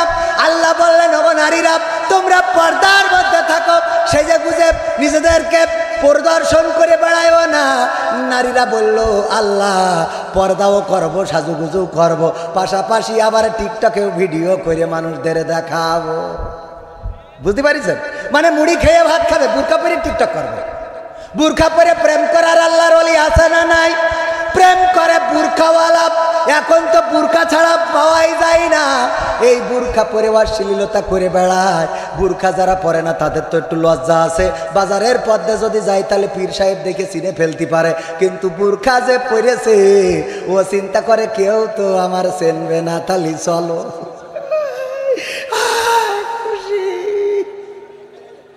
আছে না না? বেকায়দা অবস্থা। এই অবস্থা থেকে পরিত্রাণ পেতে হলে কার কাছে আসতে হবে? কোরআনের কাছে আসতে হবে। মা বোনদের যে কথাটা বলছিলাম, 1 নম্বর ত্রুটি হলো তারা স্বামীর প্রতি অকৃতজ্ঞ থাকে। পর্দার অন্তরালে যত মা বোন আছেন, আজকে থেকে স্বামীর প্রতি অকৃতজ্ঞ হবেন না। দৃষ্টিভঙ্গিটা চেঞ্জ করবেন। যেই স্বামী সারাটা দিন রিকশার পেডালে পা রাখে, প্রবাসে থাকে, কষ্ট করে টাকা উপার্জন করে, দিন প্রতিদিন যত পরিশ্রম করে, গায়ের জামাটা ছেঁড়া, পরনের প্যান্টটা ছেঁড়া, জুতাটা ছেঁড়া, মাথার টুপি ছেঁড়া। আমি কাতারে গেলাম, একজন ছুটে আসলো, বলল, হুজুর ছবি উঠতে চায়। বললাম, ওঠেন, আমি আপনার সাথে একটা ছবি উঠবো। বলল, না হুজুর, আমি আপনার সাথে উঠবো, একটা স্মৃতি রাখবো, কিন্তু আপনি আমার সাথে উঠবেন না। বললাম, কেন? বলতেছে, আমার গায়ের পোশাকটা তো দেখেছেন, এটা দেখার, আপনি যদি ছবি উঠে এটা ফেসবুকে ছেড়ে দেন, তাইলে আপনার সাথে আমার অনেক পরিচিত মানুষ আছে, ওরা যদি আমার এই পোশাকটা দেখে তাইলে ওরা বুঝে ফেলবে আমি কত কষ্ট নিয়ে প্রবাসে থাকি। কিন্তু আমি এই প্রবাসে যে থাকি, আমার পরিবার, আমার সমাজ, আমার বন্ধু, আমার গ্রামবাসী কাউকে বুঝতে দিতে চায় না যে আমি এত কষ্টে থাকি। ওগো আমার ভাইয়েরা, ওগো আমার মায়েরা, প্রবাসে যারা আছে, মালয়েশিয়াতে আছে, সৌদি আরবে আছে, লন্ডনে আছে, আমেরিকায় আছে, কুয়েতে আছে, কাতারে আছে, প্রতিটা দিন কষ্ট করে পরিবারের জন্য, সন্তানের জন্য, সংসারের জন্য।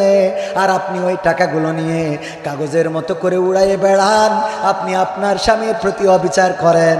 কোনো ভাই যদি সন্তানের ভাইয়ের টাকা নষ্ট করে, কোনো বাবা যদি সন্তানের টাকা নষ্ট করে, কোনো স্ত্রী যদি তার স্বামীর টাকা নষ্ট করে, আপনাকে অবশ্যই অবশ্যই বিচারের কাঠগড়ায় আপনি আমানতের খেয়ানতকারী হিসাবে দাঁড়ানো লাগবে। কথা কি মনে থাকবে? এত কষ্ট করে আপনার জন্য কত কিছু কিনে আনে, কিনে পাঠায়। আপেল কিনেছে, মিষ্টি হয় নাই। কি আপেল কিনেছে, মিষ্টি হয় না? তোমার আপেল কিনতে কইছে। লেবু কিনেছে, তাতে একটু টক, এই লেবু খাওয়া যায়, কিনে চাও। কি লেবু কিনে চাও তুমি? মানে একেবারে দোষের কোনো শেষ নেই। এই জাতীয় নারীরা কোনে যাবে? আমাদের এক হুজুর বলছে, ভাই আমার স্ত্রীর যাই কিনে দিই পছন্দ হয় না, আমি একটু বুদ্ধি করলাম, আমার স্ত্রী বুদ্ধি করে ওর পছন্দ হয় খালি আমার বন্ধুরা যা কেনে। আমার বন্ধুরা রং চং করেছে বাড়ি, আমিও কালার করেছি। বলছে, দেখো তোমার বন্ধু কালার করেছে, কত সুন্দর কালার, আর তুমি করেছ কি তাকাই না যায়। আমার বন্ধু পালঙ্গ কিনেছে, ওর খুব পছন্দ হয়েছে। আমি যেটা কিনিস কয়ে কি কোনো খাট হইল? আমি আলনা আলমারি যাই কিনি, পছন্দ হয় না। শাড়ি সায়া ব্লাউজ কুসকুস কোনো কিছু পছন্দ হয় না। এই জন্য আমি বুদ্ধি করি সাতক্ষীরাতে নিজে একটা শাড়ি কিনে নিয়ে যেয়ে ডাইনিং টেবিলের পরে রাখলাম, রেখে বললাম, স্ত্রী খাতি দাও। স্ত্রী খাতি দিয়ে খালি 800 কি ওই শাড়িটার দিকে তাকাচ্ছে। শাড়িটা কার? শাড়িটা কার? এক ফাঁকে জিজ্ঞেস করে বসলো, শাড়িটা কার? আমি বললাম, আমার বন্ধু কবির বিন সামাদ কিনেছে ওর বোঝ জন্যে। বলছে, দেখো কালারটা কত সুন্দর, রংটা কত সুন্দর, সুতোটা কত সুন্দর, পায়টা কত সুন্দর, আর তুমি যা কেন তা কি পরা যায়? আল্লাহ তোমার পছন্দ তো কিছু দিইনি, আমি বলে তোমার ঘর সংসার করছি। কান্নাকাটি। আমি বললাম, স্ত্রী তোমার কি শাড়িটা পছন্দ হয়েছে? কয় পছন্দ হয়েছে বলেই তো বলছি। বলতেছে, যদি পছন্দ হয়ে থাকে তুমি নাও। কবির বিন সামাদ সে তো আমার বন্ধু মানুষ, আর যাই হোক সে আমার তেমন কিছু করতে পারবে না, যা করে আমি টাকেল দিবানে। এই শাড়িটা আমি তোমার দিয়ে দিলাম, আমি আমার বন্ধুর বলবানে তুই একটা কিনে নে, না হয় আমি কিনে দিবানে। এই শাড়ি যখন দিছি বউ খুব খুশি, এত সুন্দর শাড়ি। শোয়ার সময় আমি জিজ্ঞেস করলাম, স্ত্রী গো তোমার শাড়িটা কি পছন্দ হয়েছে? কয় পছন্দ হবে না কেন, তুমি তো পছন্দ করে কেন নাই? তোমার তো পছন্দ ভালো না, তোমার তো চোখ না দুইটা মার্বেল, যা দিয়ে দেখো ও দেখাও কি না দেখাও কি, তোমার তো পছন্দ হয় না। আজকের শাড়িটা অনেক সুন্দর, আমার খুব পছন্দ হয়েছে, খুব আনন্দ, এত আনন্দ। আমি আমার স্ত্রীর বললাম, স্ত্রী গো তুমি আজকে যদি মারা যায় এই রাতে, তাইলে মনের কথা বলা হবে না, তোমারে কত ভালোবাসি। দেখো আজকের শাড়িটা আমি নিজেই চয়েস করে সাতক্ষীরা বাজাতে তোমার জন্য কিনে আনিছি। বলছে তুমি সত্যি সত্যি তুমি কিনেছ? বলছে হ্যাঁ আমি কিনেছি তোমার জন্য, নিজে পছন্দ করে। বলছে তাহলে এর রং থাকবে না, তাহলে এর ওর কি কোনোভাবে খুশি করা সম্ভব? এরকম অকৃতজ্ঞ হওয়া যাবে না, যাবে না, যাবে না। এইটা হলো 1 নম্বর। আর 2 নম্বর হলো আমার দেশের মানুষেরা, অন্য দেশের মানুষেরা বিভিন্ন যন্ত্র আবিষ্কার করে, আর আমার দেশের মানুষেরাও একটা যন্ত্র আবিষ্কার করেছে, সেইটাও খুব ফেমাস একটা যন্ত্র। বলেন কিটা বলতে পারবেন? স্যাটেলাইট না, সেই যন্ত্রের নাম সড়ক। কি সড়ক যন্ত্র? এই জিনিসটা আবিষ্কার কাদের? বাংলাদেশের মানুষের। এই জিনিসের আবিষ্কার ষড়যন্ত্র, যাই করি হোক ওর পাড়ো করতে হবে। এই যন্ত্রের আবিষ্কারক হলো বাংলাদেশের পুরুষেরা আর মা বোনেরা। আল্লাহ বানাইছে কালাস সাপ, জাত সাপ, গুকরা সাপ, ধুড়া সাপ, দাড়র সাপ, তারপরে ওই যে আরো বিভিন্ন রকম সাপ। আর মা বোনেরা বানাইছে একটা সাপ, তার নাম বলেন কি সাপ? অভিশাপ। আল্লাহর নবী বললেন 2 নম্বর কাজ হলো বেশি বেশি অভিশাপ দেয় নারীরা, বেশি বেশি অভিশাপ দেয়। এই 2টা কারণে জাহান্নামে যাবে। এমন অভিশাপ দিয়া নারী আপনার শ্যামনগরে একটাও নাই। আছে? বাড়িও আছে না নাই? সন্তান যদি একটু উল্টো পাল্টা করে, তুই মরিস না কেন, তোর কলেরা হয় না কেন? বলে না, বলে না। আমার কাছে একজন নারী ফোন দিয়ে বলছে, হুজুর গো আপনি কি সেই হুজুর? আমি বললাম কোন হুজুর? ওই যে প্রশ্ন করেন উত্তর দিয়ে বেড়ান। বললাম হ্যাঁ। বলছে হুজুর 1 সপ্তাহ হইলো আমার স্বামী এই মরে গেছে রে হুজুর, হুজুর। আমি বললাম আমি কি সমাধান যদি নিতে চাও, কোরআন ধরি না বলে, কোরআন পড়ি না বলে চারিদিকে হই লাঞ্ছিত, কোরআন জানি না বলে, কোরআন মানি না বলে সব অধিকার বঞ্চিত। ঠিক না বেঠে? কোরআন ধরি না বলে, কোরআন পড়ি না বলে চারিদিকে হই লাঞ্ছিত, কোরআন জানি না বলে, কোরআন মানি না বলে সব অধিকার বঞ্চিত। মরিচিকার পিছে না ঘুরে মিছে মিছে, মরিচিকার পিছে না ঘুরে মিছে মিছে, কোরআনটা খুলে দেখে নাও সমাধান। সমাধান খুঁজে খুঁজে ক্লান্ত হয়েছো যারা, সমাধান যদি পেতে চাও সব পথ গিয়ে ভুলে কোরআন দেখো খুলে, সমাধান যদি নিতে চাও। কোরআনেই বলা আছে কোন পথে চলবে, কোন পথে মিলবে মুক্তি, কোরআনেই লেখা আছে কোন পথে শান্তি, কোন পথে আসবে শক্তি। কোরআনেই বলা আছে কোন পথে চলবে, কোন পথে মিলবে মুক্তি, কোরআনেই লেখা আছে কোন পথে শান্তি, কোন পথে আসবে শক্তি। আলে আর আলোয় প্রতারিত না হয়ে, আলে আর আলোয় প্রতারিত না হয়ে কোরআনটা খুলে দেখে নাও সমাধান। সমাধান খুঁজে খুঁজে ক্লান্ত হয়েছো যারা, সমাধান যদি পেতে চাও সব পথ গিয়ে ভুলে কোরআন দেখো খুলে, সমাধান যদি নিতে চাও। কোরআনেই খুঁজে পাবে সংসার নীতি, আর কি হবে রাষ্ট্রের নীতি, কোরআনের আইন চললে দেশে দূর হবে সব দুর্নীতি। কোরআনেই খুঁজে পাবে সংসার নীতি, আর কি হবে রাষ্ট্রের নীতি, কোরআনের আইন চললে দেশে দূর হবে সব দুর্নীতি। মানব রচিত মতে শান্তি খুঁজো না পথে, মানব রচিত মতে শান্তি খুঁজো না পথে, কোরআনটা খুলে দেখে নাও সমাধান। সমাধান খুঁজে খুঁজে ক্লান্ত হয়েছো যারা, সমাধান যদি পেতে চাও সব পথ গিয়ে ভুলে কোরআন দেখো খুলে, সমাধান যদি নিতে চাও। কোরআনেই বলা আছে কোন পথে পরাজয়, কোন পথে আসবে বিজয়, কোরআন দেখানো পথে চললে মানুষ থাকবে না তার কোনো ভয়।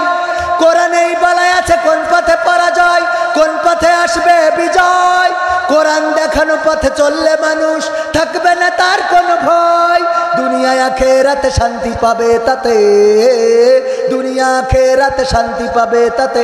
কোরআনটা খুলে দেখে নাও, সমাধান সমাধান খুঁজে খুঁজে ক্লান্ত হয়েছো যারা, সমাধান যদি পেতে চাও সব পথ গিয়ে ভুলে কোরআন দেখো খুলে, সমাধান যদি নিতে চাও।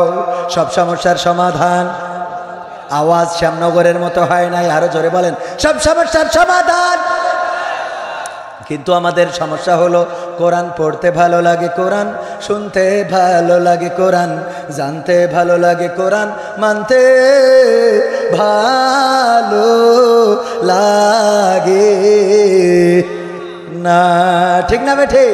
কোরআন পড়তে ভালো লাগে, কোরআন শুনতে ভালো লাগে, কোরআন জানতে ভালো লাগে, কোরআন মানতে ভালো লাগে না।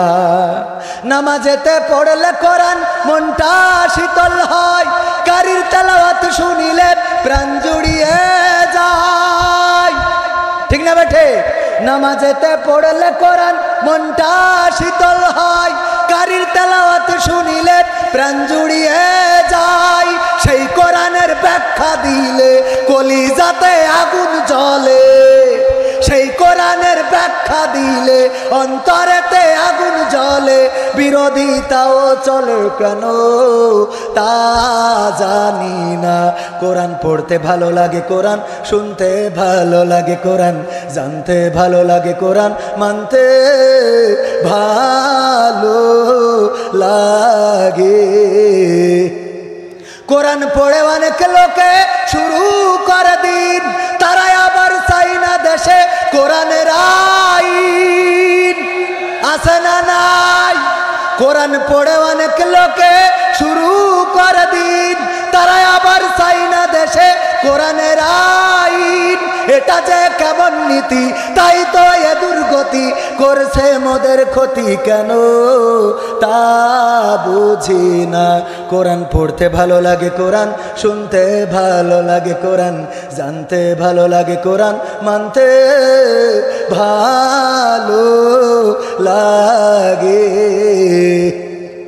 কোরআন বুকে চুমু খাওয়ার লোকের নাই অভাব, সেই কোরআনের বিরোধিতা আবু জাহেলের স্বভাব। এমন আবু জাহেল মার্কা লোক আছে না নাই?